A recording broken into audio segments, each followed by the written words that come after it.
The logging in Los Gatos watershed will poses a number of problems for both people in the mountains as well as the people living down in Silicon Valley.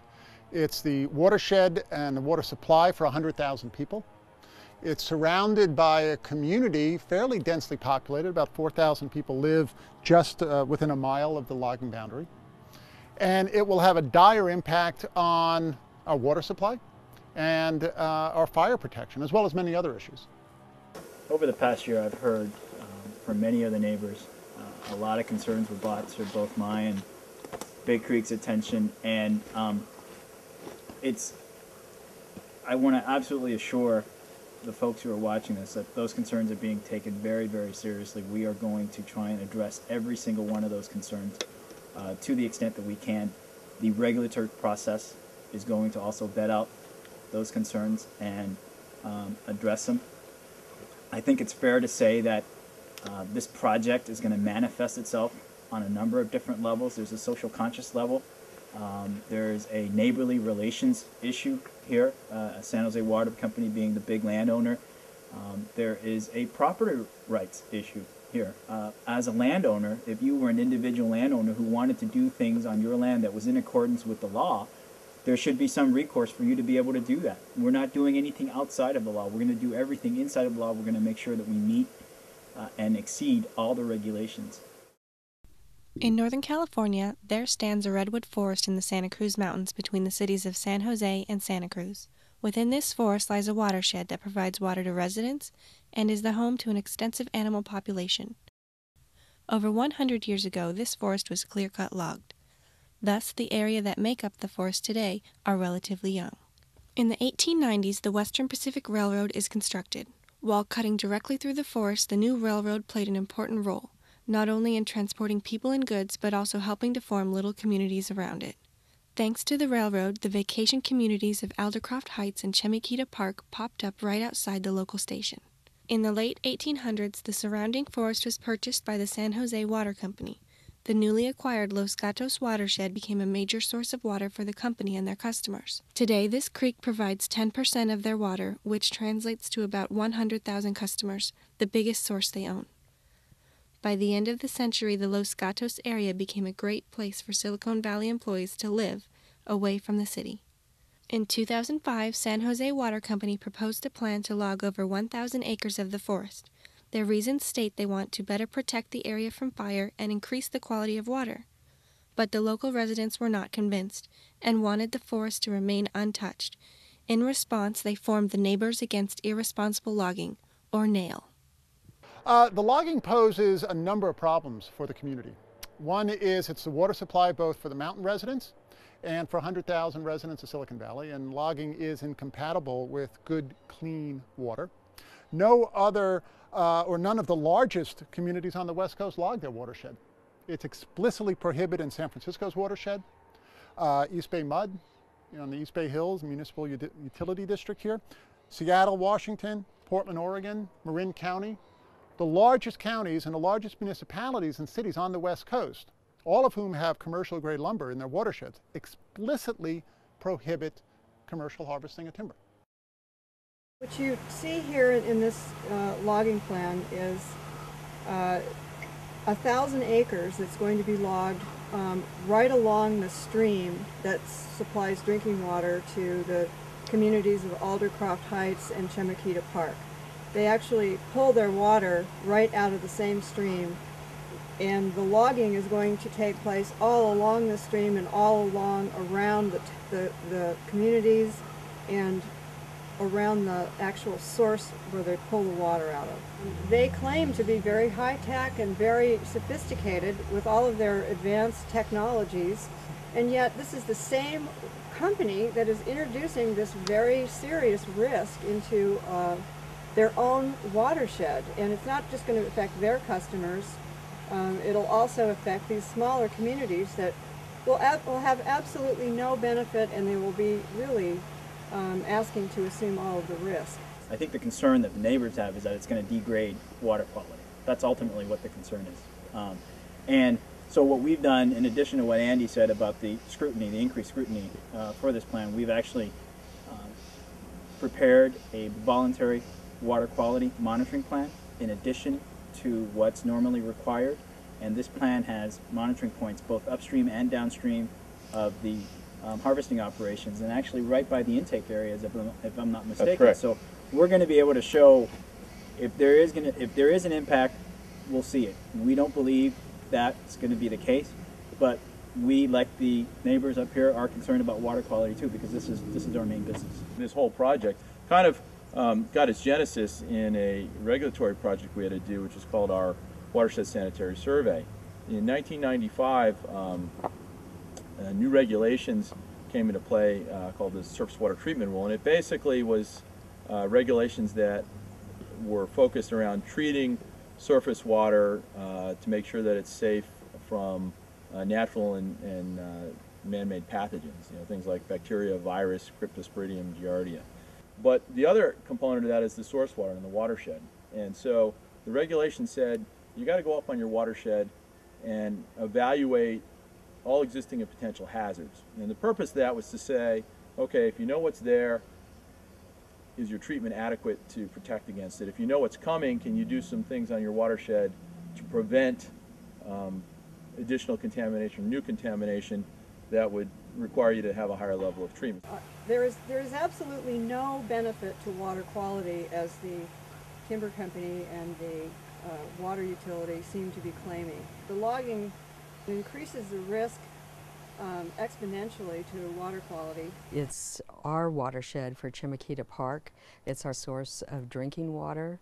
The watershed acts as a purification system for the water, and water filters through the rocks and the leaves, and we at Chimakita, we take water when we run out from our primary source from Los Gatos Creek, and if the logging happens, it's going to cause sedimentation, a great deal of sedimentation, because the slopes here are extremely unstable. The water company says there's not a landslide problem here. But if you look, there's a landslide problem here. When we have these streams that have fish, and so, like Bob said, Scotts Creek has steelhead trout and coho salmon. Los Gatos Creek has only rainbow trout, but nonetheless, any of these streams that have fish in them, they get what we call Class 1 watercourse protection. And what that means is we put a watercourse and lake protection zone around these streams, and it limits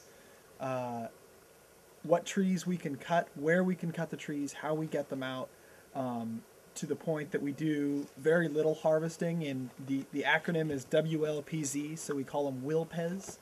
So we typically do very little harvesting in the WILPEZ, and our operations are laid out in a way that we have, we only use the existing roads and landings in these WILPEZs whenever possible, because it allows us to use the infrastructure that's already been built, but we try to avoid getting into putting in new roads and new landings and things like that,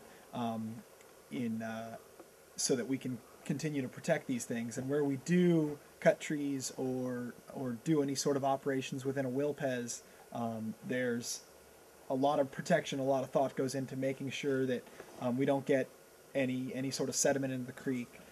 And those things are all regulated by the California Department of Forestry and the Department of Fish and Game to make sure that those attributes are maintained, and we continue to have those things here on the landscape, because they're good for the fish, and they add variability. Yeah, stream protection zones. Interestingly, we have in our country a federal legislation called the Safe Drinking Water Act, and what they passed legislation to do in 1996 was to try to get people to protect the source of the water, to keep it clean, and that's called source water protection. And part of that effort, they had every water utility that uses water from a watershed, they will look at the streams, and they draw a hypothetical, or they draw a line around the streams, 400 feet on either side of the stream, and then they draw a circle around the water uptake. which has a radius of 2,500 feet. And those zones that are created around the water are considered to be the areas that you really want to protect. You don't want to have anything going on there that could potentially cause a problem for water quality. And so it's very interesting to see that managed forests, this proposed logging plan of 1,000 acres, that over half of that is within these very same stream protection zones that are supposed to be protected, and the water utility knows this. How do you put a price on the security of knowing that this, in essence, this large redwood forest, which has relatively moist soils and large old trees, which act as a natural fire buffer, will be weakened?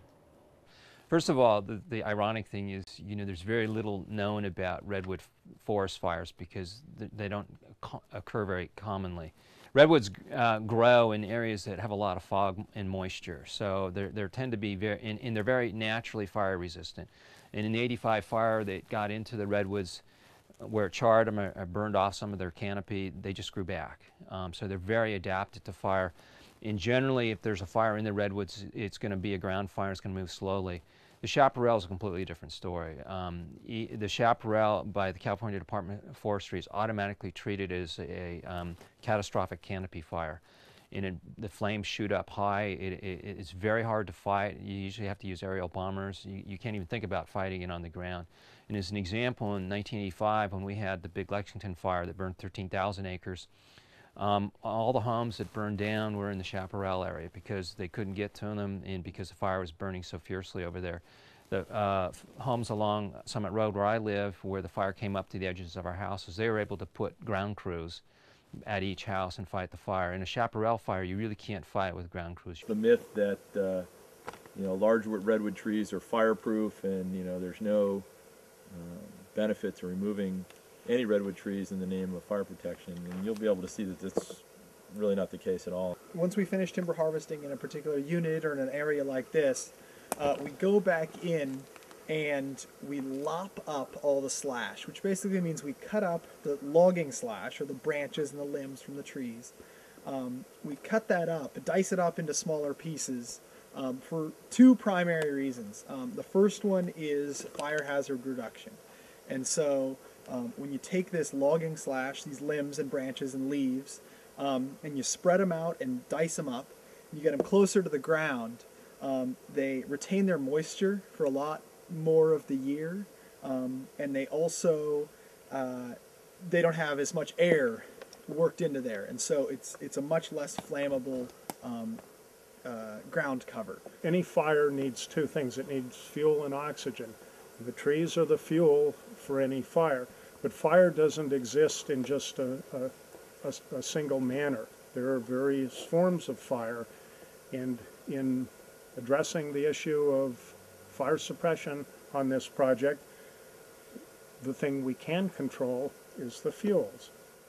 A ground fire can be controlled, and a canopy fire is one of the most frightening things you'll ever encounter, and there's practically no way, even with the technology that we have today, to effectively fight a ground fire if you've got high winds and limited access to that fire. And so part of the objective is to create a forested landscape that's less likely to incur a catastrophic ground fire. Logging creates fire hazards because of the slash, because you open up the canopy, especially in a redwood forest. Opening up the canopy is going to dry out the understory, it's going to let the sun in. What the redwoods do is they keep a shade, it keeps the ground fuels moist, and also opening up the canopy is going to create more ladder fuels, which the current logging proposal is suggesting they're going to leave 12 inches of slash, or they're going to take the slash after a year. The first year they're not going to do anything with the slash, but after a year they're going to go back and spread it out to a depth of not higher than 12 inches. And that's just asking for trouble. There's no price you can put on safety from fire and clean water and protection of your house from sliding into the canyon. A logging company saying that cutting the biggest trees in a forest is good for fire hazard is sort of like an oil company saying that global warming is not a problem. There's a lot of people next to our proposed project, and we believe that everything that we're proposing to do should be gone over thoroughly and completely vetted by various agencies that have responsibilities to the citizens and to the environment before we ever get a permit. It'll have a tremendous impact on the reasons for living here. The peace and quiet will be periodically ruined. They're talking about helicopters next to schools and daycare centers, which is ridiculous. And then how do you put a price on the security of knowing that this, in essence, this large redwood forest, which has relatively moist soils and large old trees, which act as a natural fire buffer, will be weakened? No, the only impact it would have, positive impact, would be for the shareholders and owners of the companies involved. I think as a community we have an opportunity to preserve an area that's very special, and I'm impressed that the community has gathered together to take this opportunity to try to preserve it.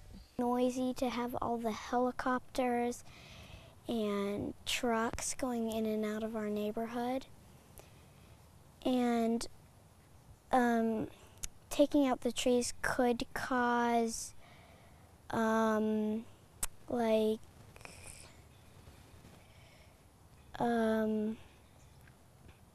avalanches on hillsides, and the trees help us to breathe. But they don't get that in the process. They're destroying everything that they've built for all the years that they've owned this property.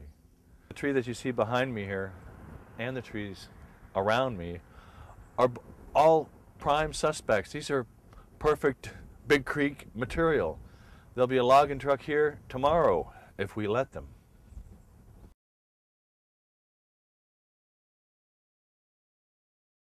So I can't speak for the specific project because we haven't counted every tree out there. Generally speaking, forest products industry, you're looking in years when you make money, you're looking at about 5 to 15% profit margin maybe. But that's kind of the average in the state of California. So there's a lot of costs, a lot of overhead. We're not turning 100% profits like some high-tech industries do from time to time. But that's kind of a run-of-the-mill. It would be impossible for me to speculate exactly what would be made off this project for a number of different reasons. Primarily, don't know what the market's going to be like. What's it like now? I don't know, market is, it's a little better than last year, but it isn't. Periods of time back in the 80s, it was much better than it is. Money. We don't talk about money because of one very simple reason. And that reason is it's forward-looking information. If you guys found out how much money potentially a project is worth, you can go out and buy the stocks. We would be in big trouble with the SEC. Go look up the regulations yourself. You'll find out. We don't talk about things that are not. The NTMP is being reviewed by now. We don't know what's going to happen with that. So we're not going to talk about it.